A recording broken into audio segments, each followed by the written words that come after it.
Odisha queen season 4 आसी आगे तो धन्यवाद जनइबू रमेश वारिक जी को पूरा आर इवेंट एंड टीम को और जी आसुँच हॉलीवुड इंडस्ट्री रो समस्त को एंड कि ये गोटे इवेंट कले सब सुंदर लगे कि यहाँ 4th सीजन कंटिन्यूसली प्रयास रही कि भाव में जो यंग टैलेंट गुड़ाक अच्छा हिडन टैलेंट अच्छा केवल भुवनेश्वर रे सीमित नहांती यहाँ भी भल लगे विभिन्न विभिन्न डिस्ट्रिक्ट बुलिकी एत सुंदर भाव में क्राइटेरिया गुड़ाक हिसाब से जो मैंने क्वालिफाई करिसेंती आज स्टेज रे आमे देखुथिलु पाखापाखि 20टा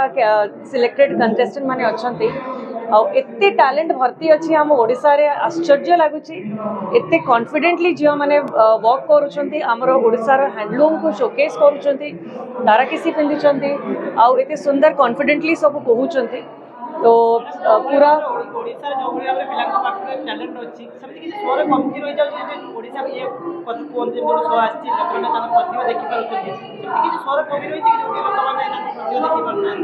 आपण ठीक कहते जमीती आर इवेंट मध्यम आज ओडिशा क्वीन रो सीजन 4 रही सेमिति जदि आहरी बहुत सारा इवेंट हो पार ताले जो झील मैंने अच्छा से पार्टिसिपेट करें और कॉन्फिडेंस लेवल भी बढ़ो कंपटीशन रे भी जोग दे पारिबे परिवार भी तांको सहयोग करवा आउे नेक्स्ट स्टेप रे से माने भारत को आउ पुणी इंटरनेशनली भी बहुत भल आकार भी रिप्रेजेंट करें गोटे भल माध्यम तांको आगु को बढ़िया